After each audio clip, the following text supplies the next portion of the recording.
Hello and welcome to another episode of the Tip Balls Podcast. I am your host, Sam Randazzo, and I am joined, as always, by my two absolutely stunning co-hosts.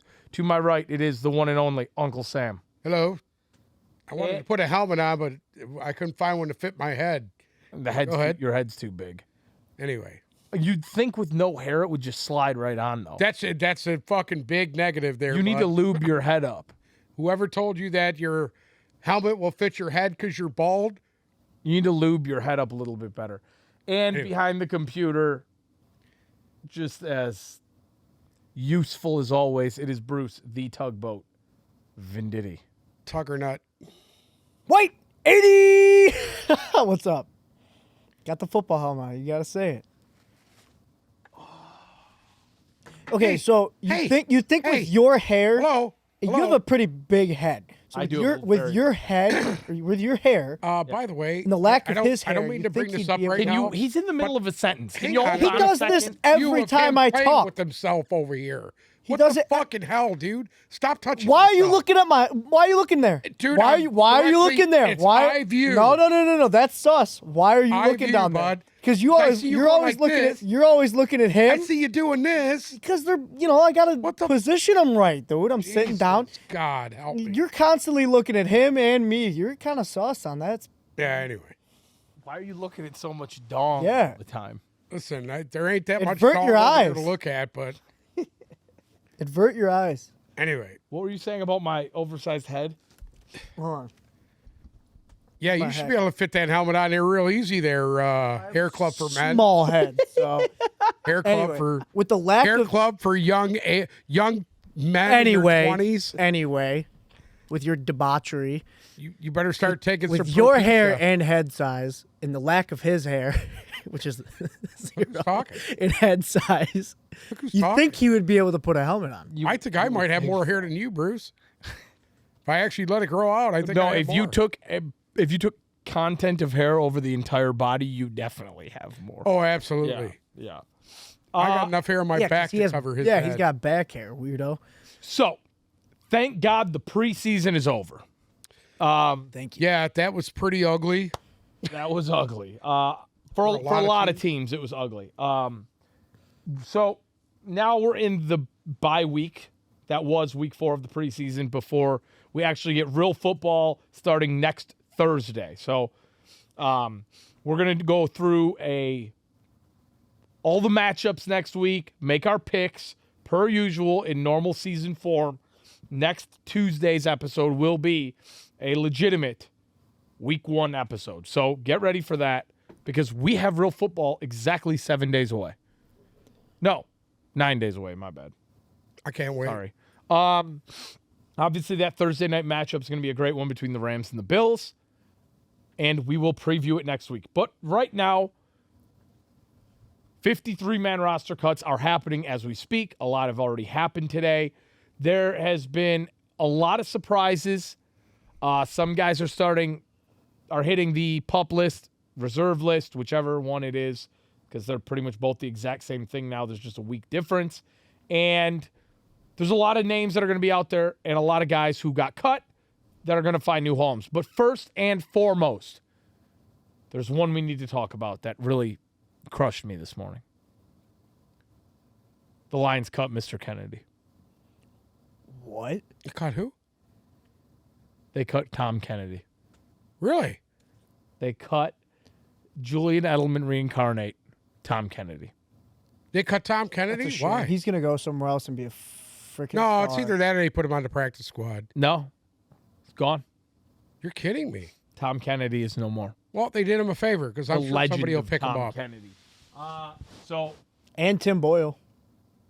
they cut Tim Boyle. They cut Tim Boyle and not the David Blow is still Yeah. on the team, eh? David Blomey is still on. the team. I can't believe either one of them are on the Okay, team. but Tim Boyle played way better than Listen David to me. Blomey. Neither one of them guys have no business being in the league. But cut David Blomey, dude. Dude, neither Why? one of them have no business. You saw it. If anybody watched that Lions game, seen it, So the that greatest neither one of thing- those guys are even viable backups in this league. dude. So while I was watching that absolute fucking trash bag debacle against Pittsburgh, I was appalled with the fact that both David Blow and Tim Boyle are somehow even being considered for NFL rosters. I mean, they were atrocious. Listen, they would not make. I'm going to be honest with you.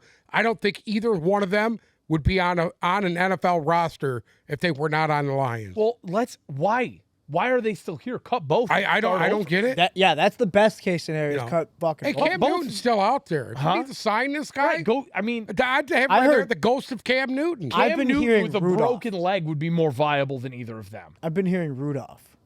Well, no, they were talking trading for him. I don't want to trade for a back. No, how honest to about God, trading I for wouldn't him? have cared. You give up a 6th-round pick for Mason Rudolph, I would do that. But the Steelers came out today and said that they're no longer looking to move him. So they're keeping 3 quarterbacks. they're going to keep 3 quarterbacks. Well, that's because. Here's the thing. You see Trubisky, he looked real nice there. He played at a nice half. Regardless, the Lions' defense was not at full strength. I think it's going to be their Achilles heel this year, regardless. But I don't think they trust Trubisky. And I don't think Pickett's ready. Otherwise, I don't think Rudolph would still be there. Okay, I'll say this much. After seeing sorry, I'm putting my sock on camera right now, but it was inside out and it was driving me nuts. After seeing what I saw, and again, you don't put too much weight on preseason. I get that. You don't put a ton of weight on the preseason. But I'll say this. This team, regardless of how pumped up Hard Knocks gets you, regardless of how much faith you have in Dan Campbell, this team is not where I thought they were. No, they're not. They are not. They are a 5-win team. They are if not. They're lucky. I am willing to say now they are not a 5-win team. They are going to go. I'm really starting to get the feeling that they're a 3-win football team again. They just are. They don't have anything. Nothing looks spectacular. You know, if there's one thing that I learned from watching Hard Knocks about the Lions, it's that DeAndre Swift is scared to take a hit now. And that worries me. Where did you learn that? Go back and watch it. I watched it. I watched all of them. Where did you Every get? Where fucking did you time. get that? Are you Every talking about single Staley time. screaming at him because He he's not tells hitting him a to hole? go inside because he won't hit a hole and he won't cut inside. Yeah, Every you're time right. he runs outside of the sideline. You're right. And if you go back and watch the few plays he got in the preseason, if you watch it, he can't get out He's of it. telling him go inside, not Get outside. Yes, outside. I understand. Get down. Get He's inside. still working on it, man. Guess what? He doesn't have time to work on it. When you are as touted as he is, and when everybody's going to give you as much recognition as he has gotten, you better know how to hit a fucking hole. You better go out there and fight for an extra yard. Regardless, Dan Campbell's out But is there. he going to grit do that this. in preseason? Huh? Is he going to do that in preseason? Najee Harris was. Yeah, and he got ran over all game. And he's still going to be the week 1 starter. Yeah. Okay. But guess what? If He's you're going not- up against rookies if and you're he's getting his scared to ass if you're kicked all scared to game. take the hits in week 3 of the preseason, what's going to happen when week 1 comes around when you're actually going up against starters? They worry me. And I didn't think that until I was like the first I 2 don't weeks. think running back will be the issue for them regardless. I think there's enough guys behind him to cover up that mess. Jamal Williams is going to be a huge part of the offense. Yeah. I really think he's going to be a bigger part of the offense than what everybody thinks. And I like the Craig Reynolds kid. I really like him. I'll tell you their problems. Quarterback, Quarterback is not the issue. it will be the issue. Jared Goff Watch. Jared Goff is will not find the it. Listen, issue. I'm just saying this. I come around to like Jared Goff, okay? I've seen the videos of him actually leading a little bit and being the correct leader, but I don't think he will be able to get the ball in the hands of these guys. But get in the hands of who? Because I'll tell you what, DJ Chark didn't look impressive. We didn't really see St. Brown all that much, which is fine. Hawkinson. Wait, I'll tell you what worried me. The offensive line played an entire fucking half, I will say that. and they were garbage. And they look. I agree. They look like shit. Okay, but was I don't sitting- think that's going to be their downfall. The downfall is honestly their coverage, their defensive backfield. Well, here's the thing. When you have the most expensive, That's their problem. That is their downfall right there. Their 'Cause their offensive defensive line- line, I think, is solid. The defensive line is not solid. The defensive line needs to get pressure. I think They you're got- wrong. how many I sacks think did they you're have? Wrong. How many sacks they have in that game? I don't know. Okay. But they had the quarterback. They had every quarterback scrambling every single time. Well, it doesn't matter when you're throwing the ball downfield and making plays like Mitch Trubisky. But that's when. But you get a quarterback out of the pocket and he's rushing to the sideline. Your defensive backfield's got to be able to make the play. You're supposed to get out of the pocket, bud. You want a true testament to that defense? Mitch Trubisky earned the starting job against them. That's all you need to fucking know. Yeah. If Mitch Trubisky makes you go out there and look like a shit show, And then you have problems. He burnt the Lions back when he was in Chicago. Yes, he did. I was at that game in Chicago. Well, They he got was in issues. Chicago for 4 or 5 years. They have issues. No shit.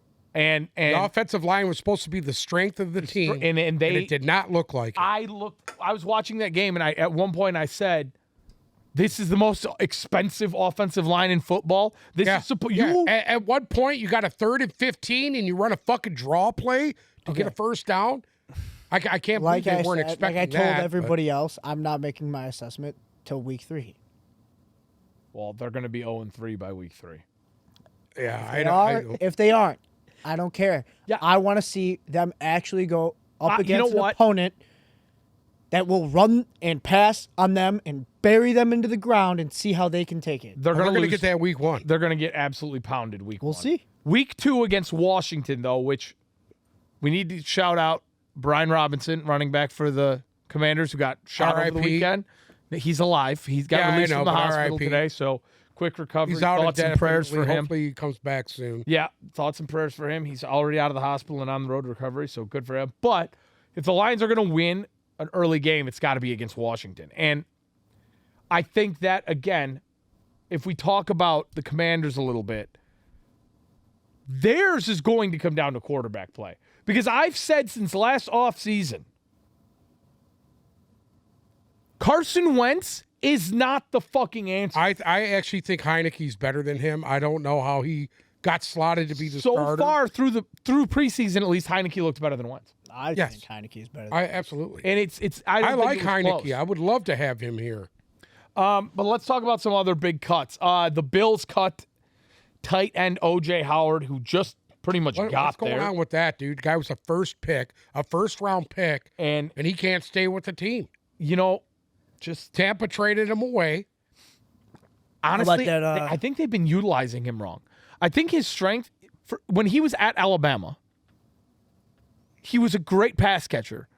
And when he made it, You know what made him? It was one game that made him, the Yeah. national championship game. And he's been living on that the whole time. What about that? What was going on with that other Bills player? Got kicked out of the league or something. The Bills dropped him because that's sexual or something. The punter. the punter. Yeah, so Yeah, he's out. Matt Arezia. Matt Arezia, I believe is how you pronounce his last name. Yeah. Got accused of, in his senior year at San Diego State, being involved in a gang rape of a 17-year-old girl. So he is no longer with the He's team. not the only one that's in trouble. There's a few other guys. Well, yeah, it was him and two others. It was him and 2 other guys. Yeah, so And all 3 of them guys could be facing some serious time. real so, serious shit. And that's why Buffalo basically released him, well, yeah. because obviously it's true. Well, we're not going to say obviously it's true. Obviously there is truth to the story of what happened. When you're a rookie- and he was involved. When you're a rookie punter Yes. and they don't have that much invested in you and you have allegations like that, you're going to be gone. So regardless of what actually happened, because we don't know, he's gone. Terrible situation. And just, I mean, absolutely fucking awful for everybody involved. But some other cuts. Damian Pierce won the job in Houston over Marlon Mack, and the Texans have cut Marlon Mack. So I can't believe that. yeah, Damian Pierce. That guy was a didn't he win? Did he go to the Pro Bowl that one year? He had that huge. I believe he did. Yeah. Wow. That's going to be a sleeper name to watch for fantasy. Yes, I really think I agree. Damian Pierce is going to perform above his ADP, and that's a name to watch. We're going to get more into fantasy later on, but just real quick there. Deontay Johnson, Pittsburgh Steelers wide receiver, will be ready to go week 1 after getting banged up against. What about Watt? So TJ Watt, Johnson, And Najee Harris will all be ready to go. Hawkinson with that block, that was bullshit. Oh, here we go. I listen. I don't like guys going at guys' knees. I don't like that shit. You hit a guy, you hit him pad level, especially on a play like that. I don't like these guys going at guys' knees. I don't like it. Is huh? That's what it is. In the What do you mean that's what it is? In the preseason, it was a little. That's shady, dude. It's a little the shady. preseason Tavon game. You're gonna Thibodeau, go. like, what you're are you gonna gonna go do at a guy about it, low, dude? cut Yeah, his but the knees? one on Thibodeau was shady too. You're in the fucking preseason. It's Yeah. different. Absolutely, You know, dude. You Don't gotta go have at guys' respect knees for in that. Let the preseason. boys play. Miami Dolphins receiver Jalen Waddle is questionable for week 1 with a lower body injury. That's going to be something to monitor for fantasy, not only if you are a Waddle owner, but if you're a Tyreek Hill owner. Because if Waddle's not out there week 1, You just roll the coverage toward Hill. that offense is going to have to be messed around with because Tyreek Hill is either going to have Jones on the pup list. Yeah, and they also that's gonna placed hurt them. Byron Jones, cornerback, on the pup. So their defense also. Miami, with the new coach, with all of the shit that has gone on down there, with pretty much a completely revamped offense, it's going to take Miami a little bit of time to get in sync. They lost their backup tight end too. That Sheehan, they lost him for the year. Well, and also there's rumors swirling that Mike Gesicki's going to get traded before. Whoa. So that's going to be one to watch. Oh, the Lions also released Jared Davis and Khalil Pimpleton. You should have known Davis wasn't going to make the squad. I'm shocked by that. Genuinely shocked. He played. And they're taking waiver advantage. The What? Lions are taking waiver advantage. They have 2 on waiver. Explain. I don't know what waiver advantage. I don't fucking know. I just Means. read it. I read that they weren't cutting down until, today. But right after the game, I said there was a report saying they're taking advantage of their waiver spot at number 2. Well, yeah, so somebody cuts, they can pick up. Yeah. Right, so they're taking advantage of their waiver spot. I didn't know what waiver advantage was. But yes, hopefully the Lions will get someone else's trash and make him a treasure. But I was shocked to see that Jared Davis got cut, genuinely. Because as far as... Here's the thing. Rodriguez took I the really spot, man. think that they're enamored with the rookie. I agree with that, and that's fine. And they're going to play him over. He didn't Jared play Davis. yesterday. Good with that. But why is high school Anzalone still on the team when Jared Davis played better all Oh, preseason? I agree with that. But high school, I'm going to tell you this right now. High school I still Anzalone. think Anzalone's going to lose his job to the kid from Wisconsin they got last year. Damn it. Who's the other kid? The guy they had last year. He played well, but he didn't solidify himself. He's in his second year now. Barnes. Barnes is going to wind up taking his... Huh? Derek Barnes? Yeah.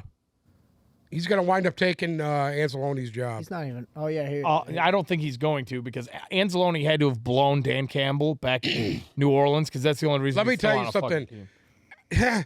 When I seen that meeting in the locker room, he lost his starting spot. Anzalone did.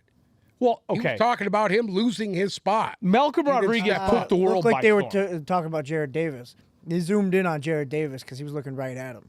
Well, Jared Davis is out. Exactly. But guess what? Anzalone's Which I probably the just next one learned. to I didn't go. even get a notification on my phone. I just learned that was yesterday. Yeah.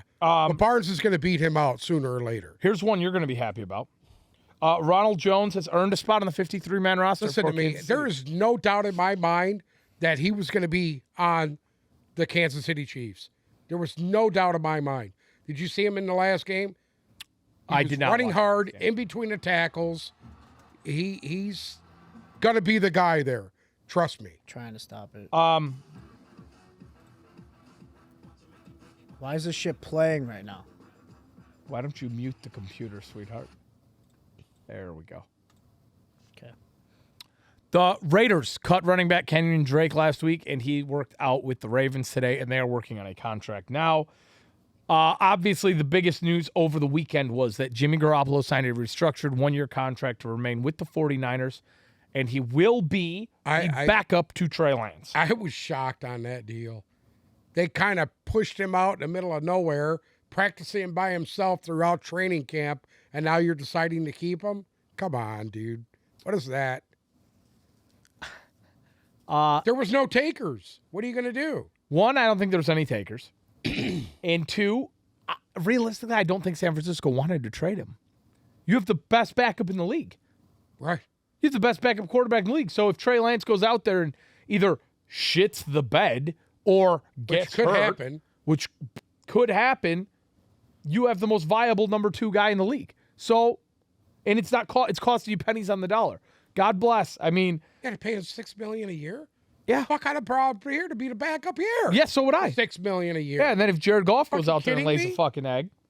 I don't know why just bring him in here and have an open competition, and whatever guy plays the best, let him start. From the Rams, both Darrell Henderson Jr. and Cam Akers practiced fully yesterday.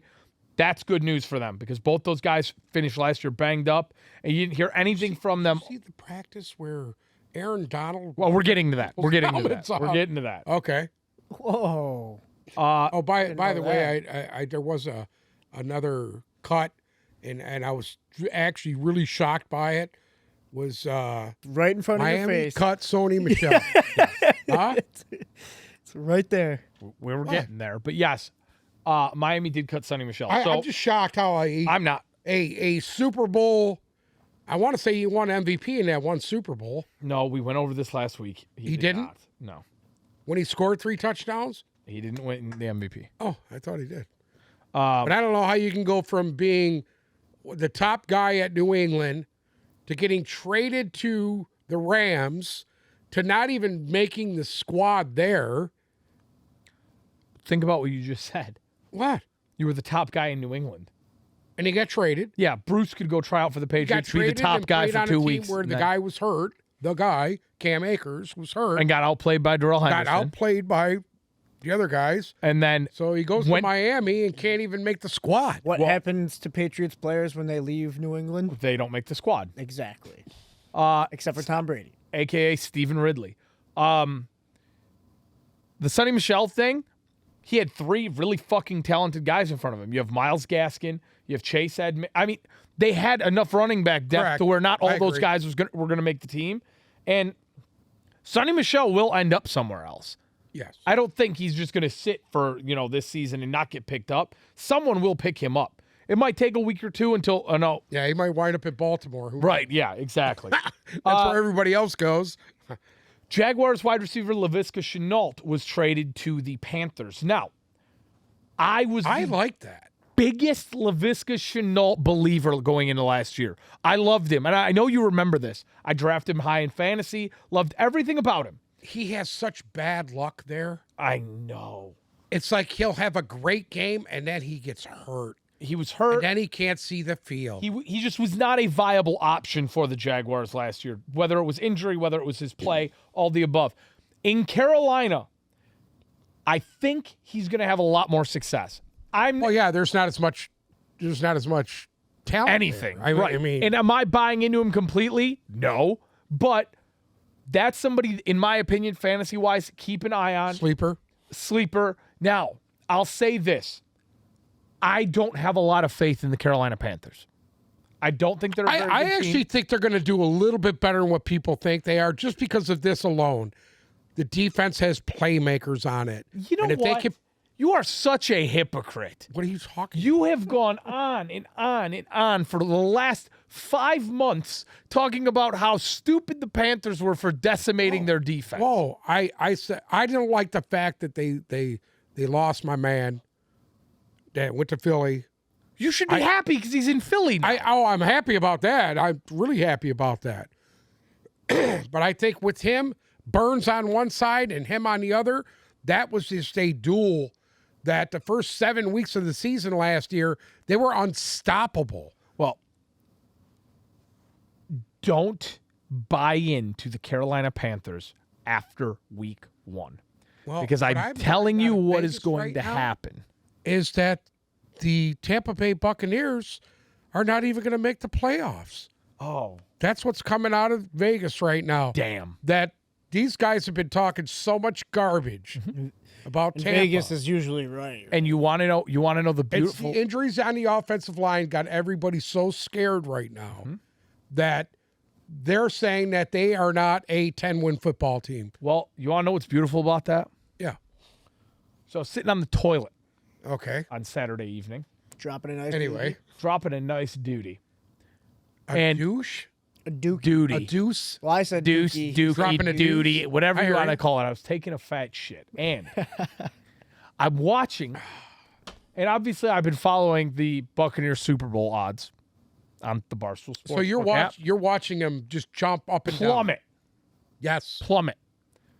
100 now paid out 840, and I placed a sizable wager on the Buccaneers. You got it locked in. Locked it in. Beautiful thing. Not only to win the division at pretty okay odds, to win the NFC at great odds, and to win the Super Bowl at even better odds. And I'm perfectly content with it. I don't think that they will lose their division at all. I don't think you'll see them win 15 games either. I don't see it now, but I will say this. I think everybody's underestimating them. And I get the injuries to the offensive line has got everybody spooked. I'm shocked. I to hear get you that. Say this. I get I get that. Because you want to know why? If you watch them in the preseason, they've looked fucking awful. Agree. Right or wrong? I agree with that 1,000%. But that Kyle Trask was running for his life. The other guy was picking himself up off the ground every other play. you're forgetting something. They have the best recruiter in football right now. That is true. And I think especially after these cuts are made and everybody knows a little bit more what the structure of their teams are going to look like, I think Brady's going to go to work. I think these younger guys are going to get a chance to play too. I think so. It might take them a while. It might take them 2-3 weeks to get. It might even take more than that. Might take them in the first 6-7 games to get some gel going. But once they get it going, I think they'll be fine. I will say now with all the offensive line injuries, I'm way more of a believer of seeing Gronkowski back in a Buccaneers uniform at some point. I don't think that's going to happen, but We'll see. You're the one who said it was. I said he'll come in about week 7. That's what I He said he'd come back But if that, Julian but Edelman I've came been back. seeing a lot of things on him and him talking a lot lately about he's not coming. I don't think he's coming back. I mean, he was joking with Julian Edelman on Twitter about if Julian Edelman I came mean, back. here's the thing right now. If their wide receiver issues don't get taken care of here within the next month, don't be surprised if Julian Edelman comes out of retirement. Why are you laughing? Why are you laughing? And some other wide receivers. Why, do you think I'm wrong? Yes. Julian Edelman is done. You don't think he'd come out of retirement? He's not coming out of I know he likes his little cushy job he's got now. He's a little talk guy for NFL. Yeah, he makes a podcast. Yeah. Michael Thomas still sidelined by a hamstring injury and will not be practicing this week. So, That's nothing shocker new. there. And Rex Burkhead has officially made the Houston Texans. R.I.P. Rex Burkhead. Rex Burkhead, the ghost of Rex Burkhead. Okay. So, that's the news. Now, since 1953, Metro Detroiters have trusted one name for all their produce needs. Joe Randazzo's Fruit and Vegetable prides itself on providing the freshest and highest quality produce at the absolute lowest prices. There are 4 locations in Detroit. Dearborn Heights, Westland, and Roseville have a wide variety of ethnic produce from all around the world. One of the few remaining produce-centric markets left in the country, I can assure you your time shopping at Joe Randazzo's with its open-air and old-world market feel will be nothing but an enjoyable one. Coming off of a fresh remodel, cleanliness and safety are priority one, with quality, low prices, and customer satisfaction being a very close second. Come see why for the last 6 decades, many have tried to imitate, but no one can duplicate. Joe Randazzo's Fruit and Vegetable, serving Detroiters the freshest fruits and vegetables since 1953. Now, I want to talk about the NFC South. All right. Obviously, I think that the Buccaneers are a step above everyone else. Okay. But I think we've had a power shift there. And I'll tell you what. My surprise team from the NFC South now is going to be the Atlanta Falcons. You're buying in. I think I'm buying in because everybody's real high on the Saints right now, and I wasn't. I was not high on the Saints. Here's the thing that scares me about the Saints. I don't think Jameis Winston's ready. I don't think he's going to be ready. You know, it seems like the last couple of years the Saints have had the same old song and dance, right? Alvin Kamara either gets hurt or does something stupid and misses time. Michael Thomas doesn't want to fucking play, be there, be in the NFL, do anything, and is just a new injury every time he gets up in the morning. So you don't know what's going to happen with him.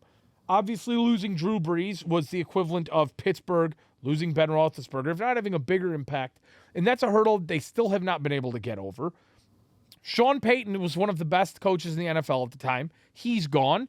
We don't know what that's going to translate to. The Saints have a lot more disarray than people think. And yes, are they talented? Absolutely. Yeah, they turned a lot of their roster got turned over within the last year. Agreed. They solved a lot of their cap issues. So the front office knows what they're doing. And they do have talent. They do have talent. But to me personally, the Saints feel very wishy-washy right now. And I feel like, is there a chance that the Saints are an 8 or 9 win football team? Yeah. I wouldn't be shocked just based off of raw talent alone. But I also wouldn't be shocked to see them be a 5-win team. If we're talking about team in a whole, I think when we get to about the midway point of the season, we're going to be talking about Atlanta like we are the Saints right now. And I was not a believer in them. I had them, I believe, on my first power ranking at 30 or 31. They were way down. Right. Drake London's obviously banged up already. At the end of the day, I don't think that's going to matter all that much. And I'll say this too. I really like Marcus Mariota, but I don't think Marcus Mariota is going to start all year. I think if they get off to a rough start, what Desmond Ridder showed us in the preseason, I think he's got a chance to take this team and actually work his way up to a starting position. If they start off shaky, that's a big if. I think there was 2 quarterbacks in this preseason. One of them is Ridder, and the other one is the kid in Tennessee. Malik Willis. Malik Willis. Say what you want to say. Was he doing the wrong shit? Yeah. But guess what? They got results, and the results were good. I agree. They weren't bad. So when me and Sam were saying, if it works, don't. Oh, if it works, it works. Exactly. You were ridiculing him. You think that Malik Willis could take, what's his name's job there in Tennessee? Tannehill? Yeah. No, I don't, just because I don't think it's a Malik Willis issue. I think it's a Mike Vrabel issue. Mike Vrabel wants him to follow his agenda. Mike Vrabel says, you do this, and if you don't do this, then fuck you. And he doesn't know how to play football the way Mike Vrabel wants him to play football, and that will be his downfall, because Ryan Tannehill is not that good. And if I recall a few things, was Tom Brady talking about Mike Vrabel. He said Mike Vrabel was an asshole. Correct. And that's exactly what it is. If he's an asshole. Malik Willis does not sit in the pocket and throw the fucking ball, Mike Vrabel won't play him. Right. That's it. So it doesn't matter how good he is. I don't think we're going to see any of him. Correct. Now, going into next year, if Ryan Tannehill doesn't perform at a level he did at least a level if they don't go deep in the playoffs, I think Tannehill's gone. I agree with that. And then I really do. Mike Vrabel will have to bend a little bit. And at the same time, Malik Willis will have another year under his belt to become more of a NFL pocket passer. But out of the AFC South, I'm willing to admit when I jump the gun on some things. Okay. I may have been a little too high on Jacksonville. Here's the thing with Jacksonville. I think their defense is going to be fine. It's the offense I'm worried about. Okay. And I agree with that. The offense has not looked good. Their receiving core reminds me. They didn't look as bad as Detroit's offense. It did not look as bad as Detroit. No. But they have a lot of complimentary receivers. They don't have anybody who's going to be a bona fide stud. Yeah, they don't have that guy that just sticks out.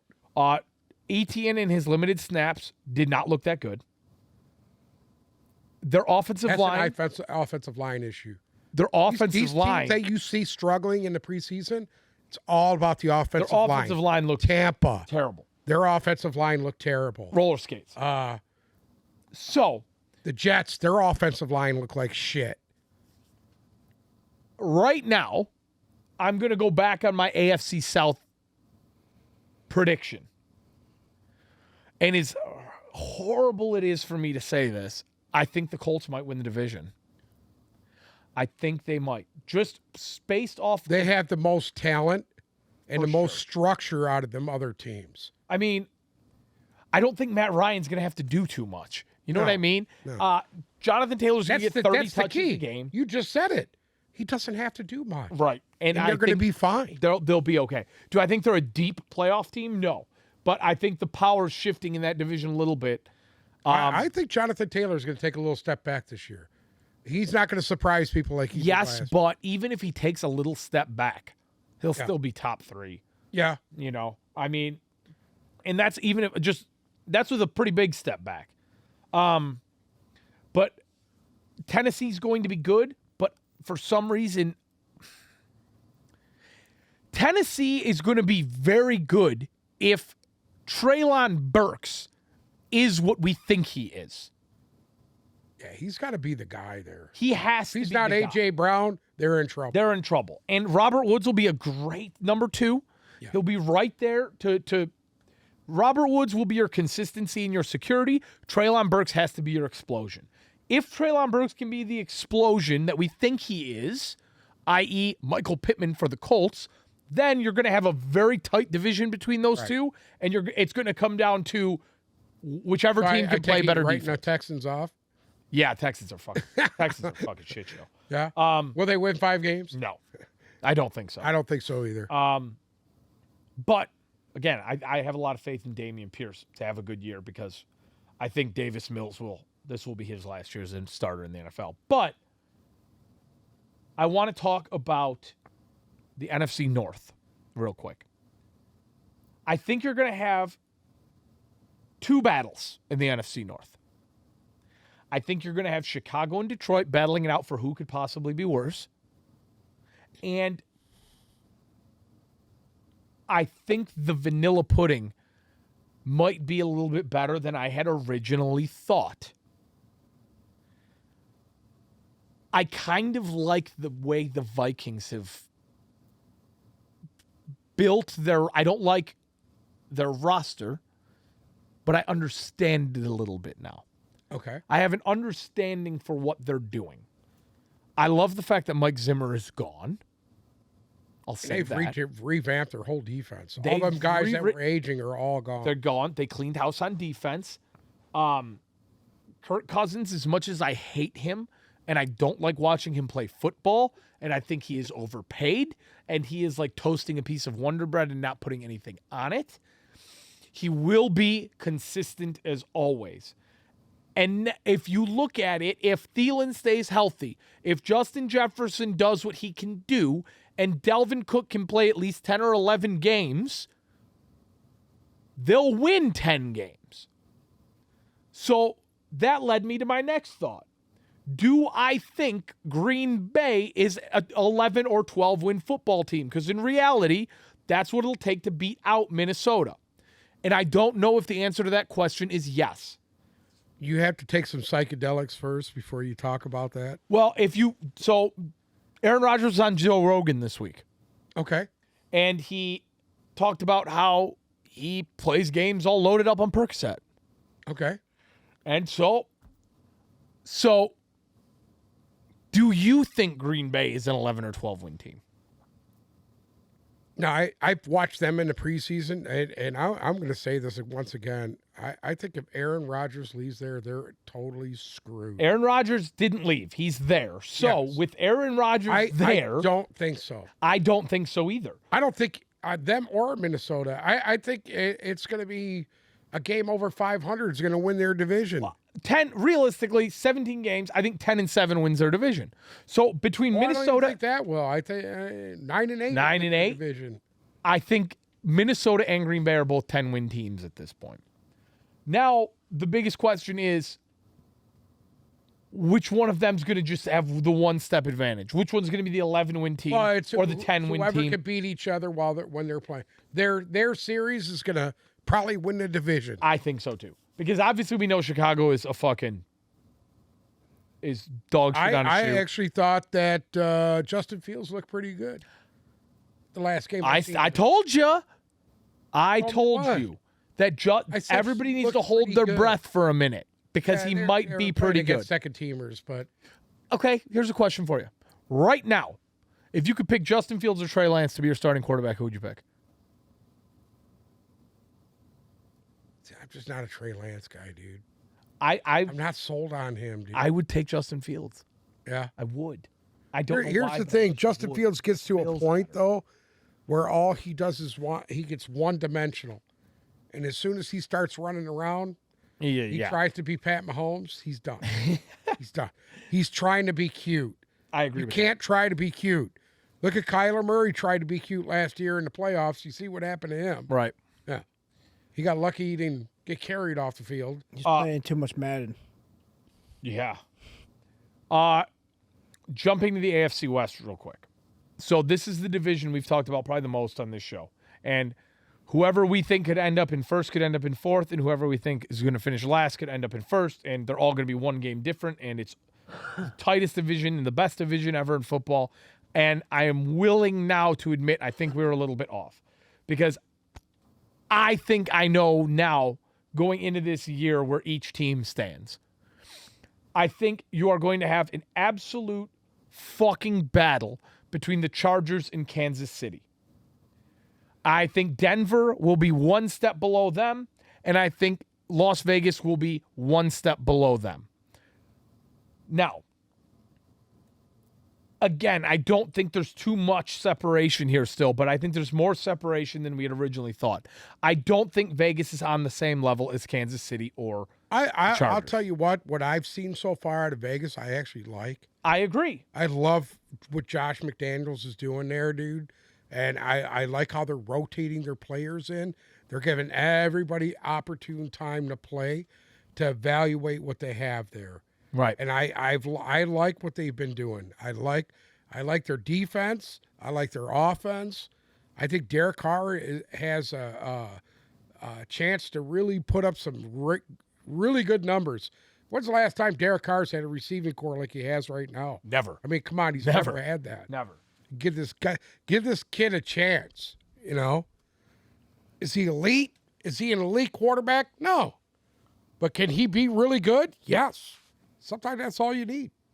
So right now, I think Kansas City has the edge in that division, just based off of history and based off of the fact that I love how many reps Pat Mahomes got in the preseason. That's right I now. was actually surprised how So much was reps I. he got. I'll give but them I think he needed just that. an edge. I think he he needed did that too. I think he needed to really get into a rhythm and focus in, and I think he's there. And You know what I like too that I've seen out of them? They're really, really, if you've watched any of their preseason games, they really concentrated on the run. They really wanted to run the football. They did. And that makes them so much more better when they do that. Because Mahomes, when he could do play action, he's unstoppable. So I agree with all those things. So those are things that I've noticed that turned me a little bit. So with that said, we're going to do our official. Their defense is still a little, there's still something on their defense that just doesn't look right. Do you know something? Their defense is not sexy. No, It doesn't pop. It's not explosive. It's kind of flat, but I think it'll be just enough to get the job done. And the reason why you think that is because the Chargers defense is fucking sexy, right? The Raiders defense I like is sexy. Karlaftis. He looks really good in Kansas City. I like the young linebackers they have, Bolton and Gay. Agree. Their linebacking core is outstanding, but they're so young. And can they put that together? That's the problem. That'll be the one thing to watch for them, but I think they'll be consistent. Whereas the other teams will be more explosive and sexier in their division, but I think they will be the most consistent. What I want to do now is, because we haven't done this yet, is I want to do our official preseason division standings. Okay. And we're going to change this. Again, this is kind of like our power rankings, but it will change when we get into the season. So put some cool music here. Here we go. Let's fucking get into it. This is I'm excited for this because, and if you guys disagree with me, feel free to chime in. Yeah. Okay. So we'll start with the AFC East. Obviously, I think the Buffalo Bills will win the AFC East by quite a big margin. They should. I think they will. I am going to put the Miami Dolphins second currently.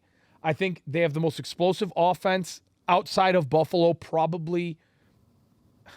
I mean, maybe outside of. But you know what, dude? They got to put it on the field, and they haven't proven that yet. But now. That's what scares me. Right now, I think they are between the Jets, the Dolphins, and the Patriots. I think the Dolphins are the team to beat just because they have so many weapons. They have their offense could be an absolute highlight reel. So I'm going to go Bills, Dolphins, Patriots, Jets. New England is New England, and I still think they will be a close to 500 football team. Hopefully they don't win 10 games because then... Are we done now? Hopefully they don't win 10 games because then he gets to shave my head. Do I think they could win? Do I think they'll win at least 8? Yes. Do I think Miami is a 9 or 10 win team? Yes. The Jets could go either way. I could see the Jets winning 7 games. I could see the Jets winning 3 games. We don't know about Zach Wilson's health, but we do know is they have a lot of young talent. And young talent could go one of 2 ways. 3 wins or 7 or 8 wins. Uncle Sam is a massive believer in the Jets, and he loves what they did in the offseason, as did I. But I think for this year at least, the Jets will still be at the bottom of that division. It all depends on how much time Zach Wilson is going to miss. Mm-hmm. And if he misses, let's say, 7 games, I just don't think they're going to be relevant. Right. I really agree with that. I really don't. I agree with that. I mean, they got Mike White there to back him up. But Joe Flacco's going to be the backup. Well, that too. That bothers me. He's actually going to be the starter. Right. He's with him out, yes. So, yeah, Buffalo, Miami, New England, and the Jets for the AFC East. Going to the AFC North, this division's actually a lot tougher than everyone would think because if Baltimore is healthy and they are up to full strength, they have the ability to win this division. Obviously, Cincinnati is the defending AFC champion. They lost in the Super Bowl and made it a game. They got better, in my opinion. Their offensive line got better. A lot of their young guys have another year under their belt. And now they know what to expect. So, ultimately, I think Cincinnati will win the division. I think Baltimore will be right behind them. And I think Baltimore's also a playoff team. I think you'll get 2 teams out of that division, which will be Cincinnati and Baltimore. After that, I'm going to go with Pittsburgh because I think it's going to take time for Pittsburgh to get into a rhythm. And I think they'll probably only win 5 or 6 games. But I think that'll be enough to beat out the Browns, who, missing Deshaun Watson for 11 games, having as much disarray as they do, I don't think they're going to win more than a game or 2 without Deshaun Watson. I think the Browns are a 4 or 5 win team as well this year. You only got Deshaun Watson back for 6 games. The first game back's in Houston. We don't know how ready he's going to be. He's not allowed at the facility until he comes back. So I'm going to go Cincinnati over Baltimore by a hair, followed by Pittsburgh over Cleveland by a hair. Thoughts? No, I kind of agree with everything there. And I think Pittsburgh... I still think Baltimore will win the division. Over Cincy. Over Cincy. That's just my opinion. But like you said, both of those teams will make the playoff. Yes. And I just think because of the defense alone, their defenses, if you look at their division, their defenses are better than the defenses that are out west. I agree with that 1,000%. You know, and I know they did a lot to upgrade the defenses, the Raiders, the Chargers. I just don't think that they're at a level that Baltimore and Cincinnati are at. I just don't think they're there. There's a potential to be there, but they're not. I'll say this. I think Pittsburgh's going to be a late bloomer. I think they're going to start out the year a little flat, a little slow. I think Trubisky will be... I don't know, man. They look good. They look good in the preseason. They look good in the preseason. They had opportunity. They left a lot of points on the field. That's what I'm saying. And they did leave... I get what you're saying. They left a lot to be desired. And I think by week 6, 7, that'll be out the window, and they'll actually start to... They're going to be a surprise for a few people. So, Cincy over Baltimore by that much, followed by Pittsburgh and Cleveland in the AFC North. In the AFC South, again, I think we have a tale of two sides. Obviously, like I just said, in this, I was swayed, but I think Indy will win the division, followed by Tennessee as a close second. And then I think it's going to be Jacksonville somewhere in the middle of the road. I think Jacksonville... Yeah. I still think they'll win more games than Houston. The Texans. Yeah, I think Jacksonville could pull out 6 wins. And I'll roll with that. And I think Houston still has a lot to do. It's going to take time for them to gel. Yep, I agree. New coaching staff, a shit ton of new players, all learning a new system. It's going to take time for them to gel. Jacksonville's going to be a late bloomer as well. Yeah, I agree. So, yeah, the Colts, the Titans, the Jags, and then the Texans. As much as I'd like to see them do well, because there's a lot of guys there that are really easy to like and get behind. Like, I'd love to see Davis Mills do well, but do I think he's going to? No. I think they're going to be a 3-win football team again this year. The AFC West, like we just said, the talent there alone makes it almost impossible to pick this, but I'm going to go Kansas City, the Chargers, the Broncos, and the Raiders. And again, I agree with everything except for I think the Raiders will finish in front of the Broncos. You do? I do. I just think the Broncos are another team that's in a transition. Mm-hmm. I think it's going to take time for Russell Wilson. I mean, we got to see where this guy's at. We haven't seen him play. The last time he played was last year, and he did not look good. Don't buy into that narrative that a lot of other people are buying into. I'm just telling you this. Where he was at that point when he left Seattle at the end of the year. I know. He was awful. And I know he was still hurt. I get it. Still hurt. And think about the situation. I just think he wanted out, too. Here's the thing. I think Denver has more depth than any other team in the league right now. They've got a lot of depth. And their depth is good depth.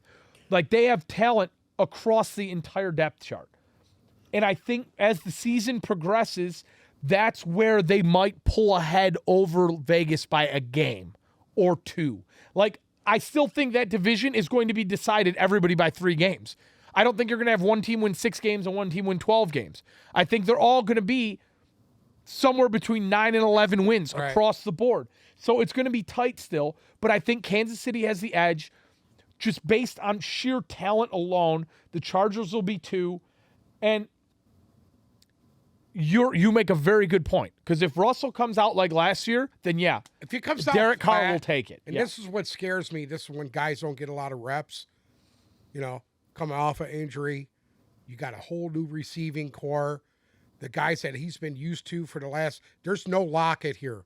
There's no Lockett to bail this guy out. Does he have a Lockett on that team? He's got a couple Locketts on that team. That's the thing. Can he find these guys? Can they get on the same page? That takes time. Well, you don't see a guy walk into a team and it just gel right from the get-go. Right. Unless you're Tom Brady. Tampa. Unless you're Tom Brady. He went there, and there's a reason for that. Chris Godwin is a top 5 receiver in this league. Mike Evans is a top 5 receiver in this league. Not as hot. That helps when you're coming into a new team. Right. And I think that'll help Derek Carr a lot this year getting Devontae Adams. And absolutely. again, I wouldn't be it wouldn't blow me away to see the Raiders win this division. It would. I still think Hunter Renfrow just is going to tear it up. I know. This year. I know. Especially they're going to roll coverage toward Adams. I think he could really tear it up. Here's the thing that scares me about the Raiders. They have big question marks with their running game. You don't know which Josh Jacobs you're going to get. Obviously, they have faith in some of these other guys if they're going to cut Kenyon Drake because he was like their safety net last year. And I think their defensive front is nice. Their secondary leaves a little bit to be desired. It's worrisome. Whereas with the Chargers and the Chiefs, you have consistency across the defense. Yeah. The Chiefs can outscore anybody, and their defense will be good enough. The Chargers are going to be great on both sides of the ball. So now, it's their division to lose. It's their division to lose, and I think, be honest with you, Pat Mahomes, there's a reason why he played all preseason. That's all I'm going to say. I'm going to go Chiefs, Chargers, Broncos, Raiders. Heading to the NFC. Did you know something about watching Mahomes too in this preseason here? He wasn't as cute as normal. Yes, he wasn't. He pulled his game in, and he's actually playing like you're supposed to. You didn't see no behind-the-back throws, through the leg throw. You didn't see some stupid shit. It was legit. His shit was legit. Is Pat Mahomes no longer cute? No, he's still cute. Are you sure? It's preseason. He doesn't want to let the cuteness out of the bag.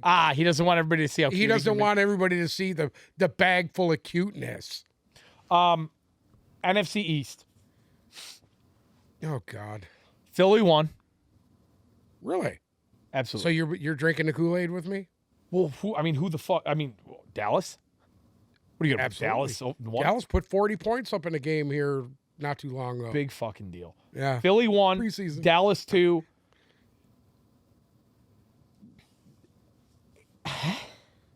So, between the Giants and the Commanders, which one's going to finish last place? I don't know. I put the Giants above the Commanders. Honestly, I might put Giants over Commanders Washington now, too. Full strength on defense. I would give them the edge over the Giants. They're not, though. I think the Giants might be tough. This is another division where these guys are all going to be around the eight win mark. You know what I'm saying? They're going to beat the shit out of each other. And the bottom two teams, the Commanders and the Giants, will win 7 games. The thing is, I don't think the Commanders will win. No. Huh? I'm gonna go with my gut. Philly, Dallas, New York Giants, and the Commanders. Commanders, I'm sorry, they're gonna be a fucking shit show.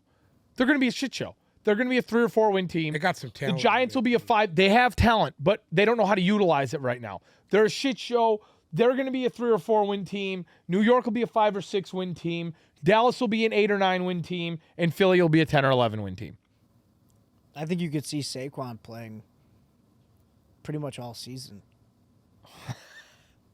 I wouldn't take that bet no matter what. It's a very weird feeling I have. I don't know why. All why. season? Yeah. Dude, if he could play 10 games, I would be fucking ecstatic. It's a hot take. You but can I don't know. put this on here. You can put this on here. If Saquon Barkley plays 17 games, I'll set myself on fire.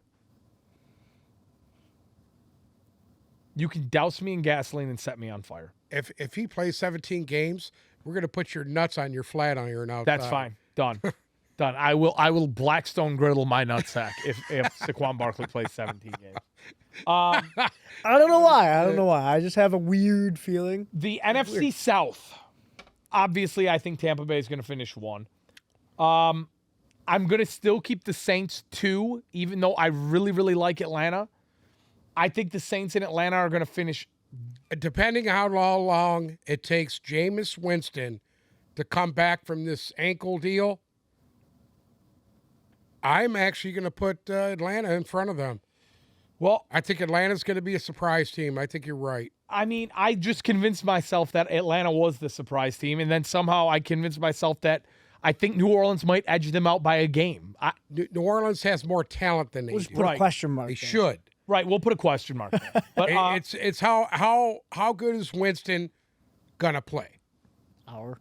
So I'm gonna go Bucks 1. I'm still gonna keep the Saints 2 by a half game. Atlanta 3 and Carolina at the bottom. And I think again, Atlanta and New Orleans are very, very, very close. Very close. I think Atlanta's going to come on late, and New Orleans might play better early. So we're going to see New Orleans come out and look good. I was actually thinking the opposite. Really? Yeah. I see New Orleans starting slow because, like I said, I don't think Winston will be ready. They're saying he's going to be ready. I haven't seen it. You see it in practice. When I see him practicing, he looks like he's dead in the water, dude. Well, he's a sitting target. Yeah, but I think New Orleans has a better chance to get banged up with less depth. Yeah. And you don't know who's going to play. You don't know when Kamara's going to get suspended. You don't know if Michael Thomas is even in the state of Louisiana. So that's what I'm going to say. Tampa, NOLA by a hair. Atlanta, followed by Carolina. NFC West.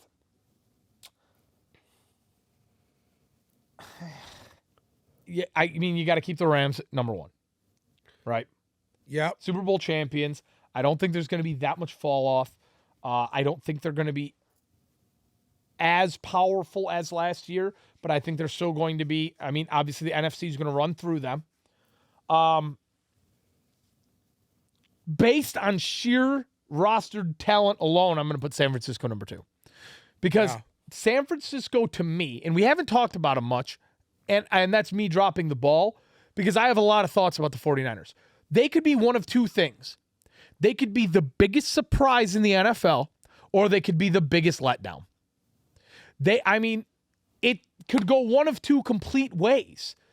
They kept Garoppolo around for a reason. Do you want to know why? Because Kyle Shanahan can't make up his fucking mind. And if Trey Lance goes out there and shits the fucking bed, because Kyle Shanahan, you don't have faith in him. If you had faith in him, Garoppolo would just be cut and you'd end the controversy. But you don't. Right. So you re-signed him. You kept him breathing over his shoulder. As soon as Trey Lance goes out there and has a 3-interception game, everybody will be talking about how Garoppolo needs to come back. And I think his inconsistency and indecisiveness is what leads me to believe they could be a complete fucking shit show, or they could win their division. Like, it could go one of two ways. But for now, I'm going to put the Rams, the Niners, Arizona, and obviously Seattle at the bottom, because I think Seattle's the worst team in football. Why not? You don't have any faith in my man, Geno Smith? No. I don't have any. Do you see the shirt he's wearing right now? I'm sorry? See the shirt I'll tell you this, though. I'll tell you this much right now. I would take Geno Smith over Tim Boyle and David Blau. I would take Geno Smith in a heartbeat over those two. Say that again. Absolutely. I would take. Are you fucking You know shitting something? me? The Packers cut Danny Eatling. Oh, did they? Yep.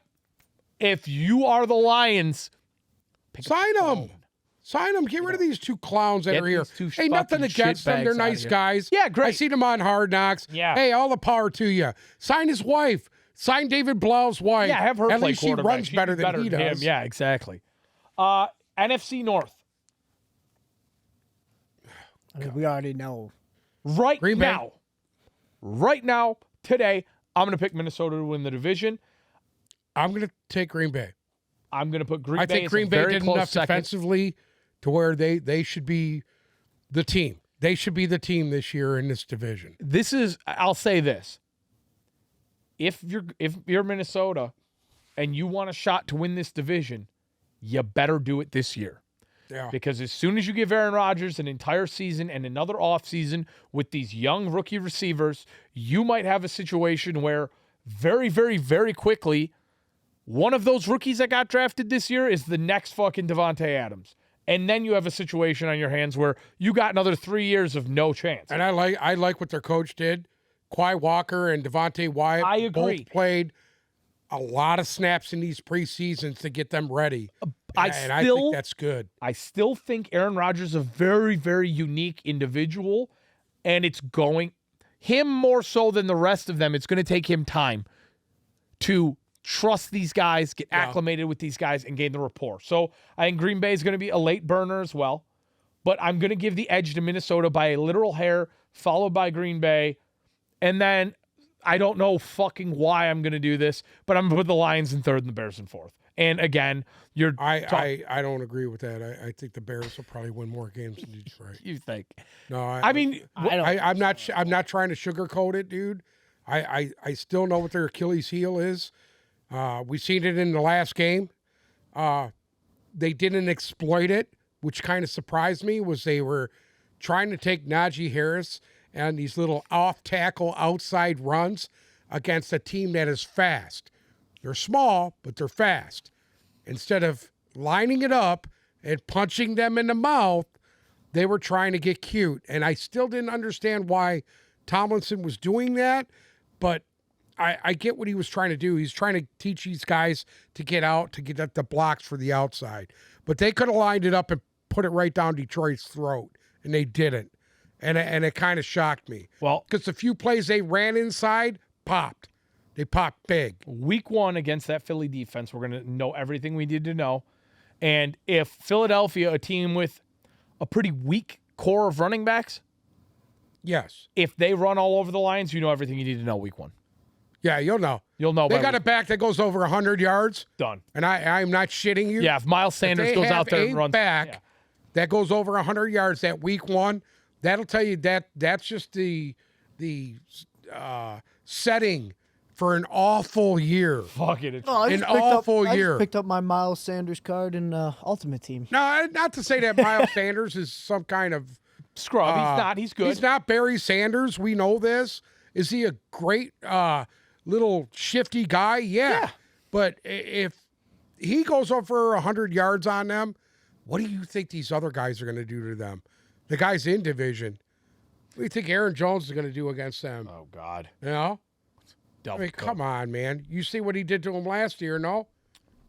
I did. What do you have, 150 yards rushing in both of the games? Mm-hmm. So did, what's his name? Cook. Yep. Cook had that, too. He had like 135 yards rushing against him. I will say this to Madden.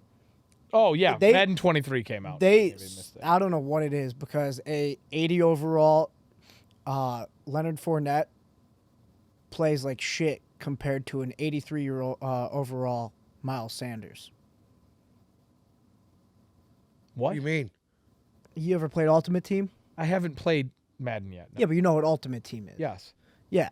So you know how you draft different guys, yes. right? Off trade and everything, right? So I had an 80 overall Leonard Fournette as my running back. Okay. And he played like shit. Couldn't do anything. Couldn't hit holes, nothing. And then I got an 83 overall Miles Sanders. Mm-hmm. And he just plays like... Well, because you're talking about two different guys. Leonard Fournette is a big, thick power back whose speed rating probably isn't nearly as high as Miles Sanders. It's terrible. Correct. And so whatever you were running was probably way more speed back oriented, which is why you had more success. Listen, power backs, my advice to use this on power backs. All your runs should be right in the gut. No shit. Don't run no off tackle shit with a guy that's not fast. Anyways, I want to introduce a new segment that we're going to have going through the year. Scumbag of the Week. Okay. And my scumbag of the week this week is none other than Rams defensive lineman number 99, Aaron Donald. Hey, man, dual wield. For ripping the helmets off of two Cincinnati Bengals during joint practices and bashing them over the heads of opposing players, flattening one helmet. If you saw, he hit one dude so hard with the helmet, it flattened it at one point. So, I'm surprised that Roger Goodell has not stepped in. What? Joint practices are not official NFL sanctioned events. So team. Goodell has no say over any disciplinary action. It's agreement between the two teams. There's the code of conduct that runs everything. He can't say shit. Really? It's the Rams' responsibility to discipline Aaron Donald, which we know they're not going to do. They're not going to. Let's think about that. Seriously think about that. What did Myles Garrett get? Fuck. Indefinite. That was during an NFL game, though. It was an indefinite suspension. Yeah, but he got an indefinite suspension. Mason Rudolph, yes. Do you think that Aaron Donald should be suspended 6 games? Oh, my God, yes. I do too. I mean, you can kill someone. Why is he even playing? Because of when he did it. If he would have done it in a game, he'd be done for the year. Yeah, but it's in a practice. I mean, you could hurt somebody in practice. You can't play in the game. He could have killed someone. Yes. He could have killed someone. That's assault and battery. That's exactly a deadly weapon. That was the first tweet I saw. They were like, what's happening at the joint practice between the Bengals and the Rams? And somebody quote tweeted it and said, assault with intent to do grand bodily harm. Yes. Absolutely. That is exactly precisely what that was. And why is the Bengals not reprimanding him for it? They can't. Not the Bengals. I'm sorry. It is on Sean McVay. It is on Sean McVay to take the best player on his team and punish him. Hold on. Scumbag of the week is Sean McVay. Maybe we'll do a co-scumbag of the week. Sean McVay. Was anybody hurt? Supposedly there were no reported injuries. Mason Rudolph wasn't hurt when Rudolph wasn't hurt. Yeah, he got up afterwards. My scumbag of the week is fucking What are you holding your Bruce. arms up in the air for? What You're does that a fucking mean? scumbag too. Let the boys play, man. Whatever. Oh, whatever. Whatever, dude. You're an ass clown. If it was anybody, Yeah. that's because he's still got his fucking little tiny erection for the Rams. And you watch every week on this show this year, he'll be like, "Oh, well, didn't Stafford have such a nice game?" Oh, whatever. No, not at all. Yeah, okay. Not at Anyways, all. I don't have a hard on for the Rams. I still love Stafford. I don't have a hard on for the Rams. You got one for him. You should have one for Kelly Stafford, not him. Why? Oh, I forgot. You don't like So those. hold on.